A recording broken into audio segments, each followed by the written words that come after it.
Can you walk us through the Bryce timeline a little bit here? Yeah.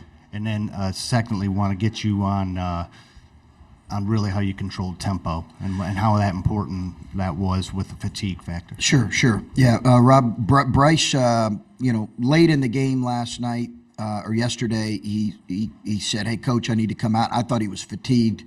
We took him to the bench. Then we found out his knee was bothering him. He was evaluated by our medical staff.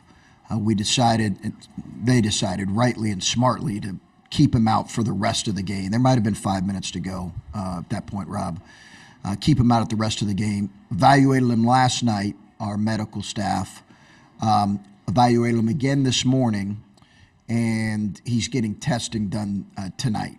And we'll hopefully know more tonight on the how significant the injury is. That's really all we're just concerned about Bryce, right? He's obviously got a really bright future. He was, he really wanted to play, as did Zed. Both those guys would love to be a part of this, but it was clearly the right decision for him. I told him, I said, if you say, "Coach, I'm playing," I don't know if I'd have let you play. Honestly, I just don't know if I'd have let you play until we know for sure the extent of the injury. And as far as the tempo, listen, obviously, we could have some legs that are a little bit fatigued. But I think more than anything, confidence trumps fatigued legs.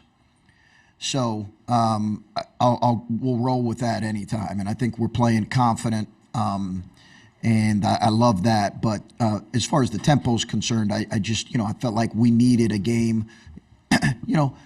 We've had a couple games at their place. I think the game was in the high 70s. We were fine playing that, but this was for us. I thought we were efficient on offense.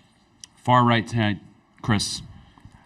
Chris, you mentioned the first game, 6 of 29 from three at your place, and then you guys heated up against them in the second half. Yeah. What's changed for you guys in terms of the outside shooting? What's changed from their 3-point defense from earlier? Well, that's a good question. They were terrific defensively at our place, and to be honest with you, I don't think I had a very good plan to attack them. We beat them at our place last year.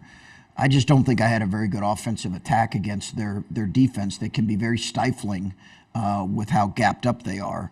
So we made some adjustments going into game two, and we made some shots. So I think it was a combination of I didn't love our attack in game one. And listen, as I've said, we're playing way more the right way since that point. That was,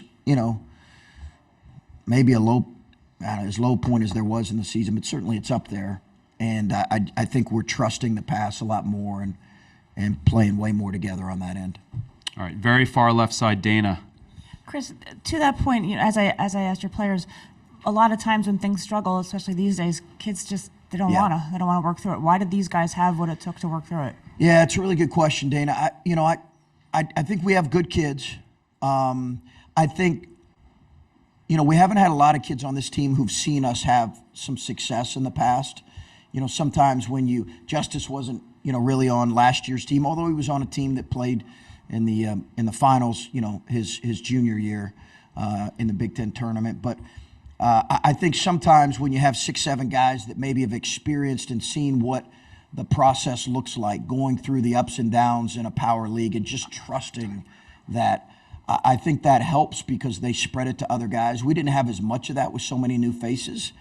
And I think we really struggled to accept the fact that if we just will do these things, and I obviously didn't do a good enough job communicating it, and I also just think our youth and inexperience were all factors. I don't know if I'm making sense, but I think those were some of the reasons. All right, we got a few more. Griffin in the middle. Yeah, Coach, just I want to know how rewarding is this stretch right now? I know you're still in the middle of it, but just to see this effort out of these guys. I know you said you thought some of these guys could put this together maybe next season and stuff, but to see that happen now rather than waiting a whole off season, how rewarding is that for you? Well, I came out before this game and I said, man, what an incredible experience for our freshmen to be in this environment, to see the game before the Rutgers-Purdue game. Incredible environment. This is just invaluable experience for these young guys. I mean, you don't love college basketball if you're not chomping at the bit to get out there and compete. So I love that for our guys. I do think it's really, really important. And again, I think what I'm most pleased with is how we played in the last month. And that's even when we lost at Michigan State. I'm just really pleased with that. Left side, Steve. This season, you brought Roddy and Felix along in the right course of events, just slowly, surely, Yeah. a few more minutes here and there. I mean, these guys just help you beat a top 25 team, Yeah. in the Yeah. Big Ten tournament. And we're key players in this. Just their development. How's this happened? Well, Steve, I think playing them, and my AD kept saying it, play them early, play the freshmen early. We just, I think playing them has given them, maybe some confidence at this point in the season that we've really needed. Obviously, Bruce has hit a whole nother level with his play. But Felix, if a guy can control the game with, scoring less than 10 points, he's a prime example because I think he did. All right, we'll have two more. Adam in the front row and then Julian on the left. Chris, for a long stretch of this season, Bryce was your primary and only real consistent offensive weapon. And then to come into this game today, and I know you've gotten more from guys recently, but to come into this today without him and to win by 10, what are you getting collectively that you weren't getting a month ago, 2 months ago from your offense that's enabling other guys to fill in a game like this? Trust. Yeah, man, I think they're trusting each other. They're trusting if they trust the pass. Whether we make it or not, it's the right play. I just think that probably word as much as anything, Adam, offensively has been the difference. They're trusting the pass, they're trusting each other, and they're living with the results. And a byproduct of that has been better offense. Far left-hand side, Julian. Coach, right over here. Okay. Thank you for your time. Sure.